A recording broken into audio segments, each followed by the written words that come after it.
¿Listos para un viaje? Hoy vamos a retroceder en el tiempo, pero mucho, decenas de miles de años atrás, para meternos en las primerísimas galerías de arte de la humanidad. Y olvídense de museos con paredes blancas y luces perfectas. No, no, estas galerías están en la profundidad de cuevas oscuras, silenciosas, esperando a que alguien escuche sus secretos. Y esa es la gran pregunta, ¿no? Es lo que vamos a intentar descifrar. Queremos entender quiénes fueron los genios que crearon estas maravillas y, más importante aún, ¿por qué? ¿Qué los impulsaba a meterse en las entrañas de la Tierra para pintar y grabar estas imágenes que todavía hoy nos dejan sin aliento? Bueno, primero lo primero. El término técnico para todo esto es arte rupestre.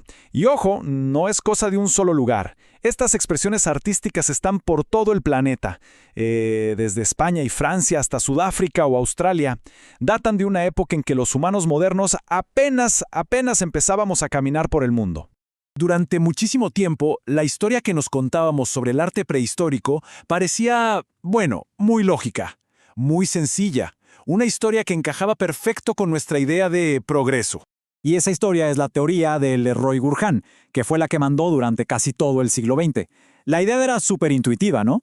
Pensábamos que el arte, igual que la tecnología, tuvo que empezar con palitos y bolitas, con trazos súper simples y abstractos, y que solo después de miles de años de práctica, de evolución, se llegó a la sofisticación y al realismo que vemos en las cuevas más famosas. Parecía una línea recta, de lo simple a lo complejo. Tenía todo el sentido del mundo.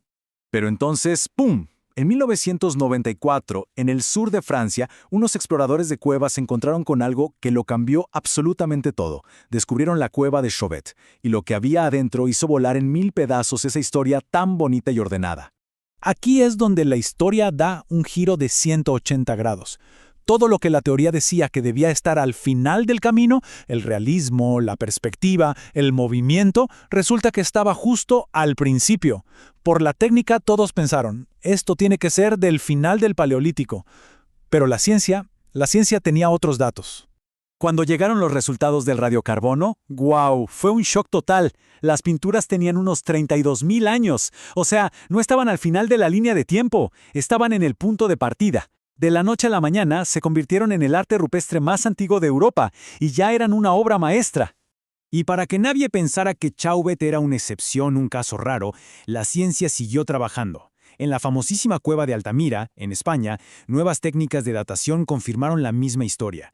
Resulta que las figuras realistas, como los caballos rojos, se pintaron en la misma época que los símbolos abstractos, hace más de 30.000 años. La conclusión era inevitable. Lo simple y lo complejo siempre estuvieron juntos. Entonces, ¿cuál es la gran lección aquí? Pues que la genialidad artística no fue algo que la humanidad tuvo que aprender poco a poco, durante milenios, no. Parece que la capacidad para crear algo increíblemente complejo y bello apareció de repente, ya lista para usarse. La evolución del arte no fue una escalera, sino más bien como un árbol con muchísimas ramas, con explosiones de creatividad por todas partes. Muy bien, ya vimos que el cuándo nos dio una sorpresa tremenda. Ahora vamos a cambiar el foco y a meternos en el cómo. ¿Qué usaban? ¿Cómo le hacían estos artistas para crear obras que han sobrevivido miles y miles de años? Básicamente tenían dos grandes métodos, pintar y grabar. Pero lo más interesante es que no se quedaban con uno solo. Muy a menudo los combinaban en la misma figura para darle más textura, más vida, para crear sombras. Unos verdaderos maestros. Y su paleta de colores salía literalmente de la tierra. Para el negro usaban carbón vegetal. Para toda la gama de rojos, ocres y amarillos, pues óxidos de hierro. Y para un negro más intenso, dióxido de manganeso. Todo esto lo molían hasta hacerle un polvito súper fino, listo para usar. Y aquí vemos el nivel de ingenio que manejaban. Miren esto.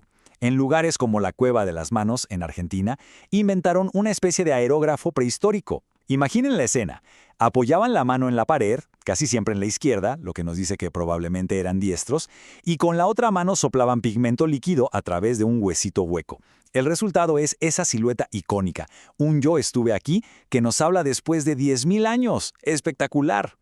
Ahora, grabar era otra historia. Esto era trabajo físico, de fuerza, pero también de muchísima precisión. No se trataba solo de rayar la piedra y ya. La mejor técnica, que se ha probado con experimentos, era un proceso de 2 pasos. Primero, golpear la roca con una punta de sílex a modo de cincel para marcar el contorno. y luego repasar y raspar esa línea para hacerla más profunda y definida. Y lo mejor es que esto no es solo una teoría. Los científicos lo han probado. Han fabricado las mismas herramientas, han usado la misma técnica de golpear y raspar, ¿y el resultado? Lograron imágenes idénticas a los grabados originales. Esto nos confirma que estos artistas no improvisaban nada, tenían un método, una técnica depurada, sabían perfectamente lo que hacían. Ok, ya hemos explorado el cuándo, el qué y el cómo, pero ahora llegamos a la pregunta del millón, la más profunda y sinceramente la más difícil de todas, el por qué. ¿Para qué tomarse toda esta molestia monumental? Y claro, teorías hay para aventar para arriba. Por un lado está la idea de la magia de caza. Si pinto un bisonte, tendré éxito cazando bisontes. Lógico. Otros piensan en el chamanismo, que los chamanes pintaban las visiones que tenían en sus trances. También se habla de que representaban principios de dualidad, o que incluso podían ser mapas o mensajes para otros grupos. Pero, y este es un gran pero, la cruda verdad es que no lo sabemos. Y es muy probable que nunca lo sepamos con certeza. Como dicen los expertos, todas estas ideas son solo eso, hipótesis. No tenemos una máquina del tiempo para preguntarles. Intentar meternos en la cabeza de alguien que vivió hace 30.000 años es casi imposible. Así que el verdadero significado se perdió en el tiempo. Y eso, en cierto modo, lo hace todavía más fascinante. Y quizá por eso, el mensaje más potente de todos no es por qué lo hicieron, sino el simple hecho de que lo hicieron. Lo que este arte nos grita a través de los milenios es que la creatividad, esa necesidad de contar historias, de dejar una marca, de representar el mundo, no es algo que aprendimos con el tiempo, es parte de nuestro ADN como especie, siempre ha estado ahí. Al final, estas pinturas son como mensajes en una botella que han cruzado un océano de 30.000 años para llegar hasta nosotros. Y nos obligan a hacernos una pregunta muy seria. Si ellos, con herramientas de piedra y pigmentos de la tierra, dejaron este legado increíble y eterno, ¿qué huella vamos a dejar nosotros para las generaciones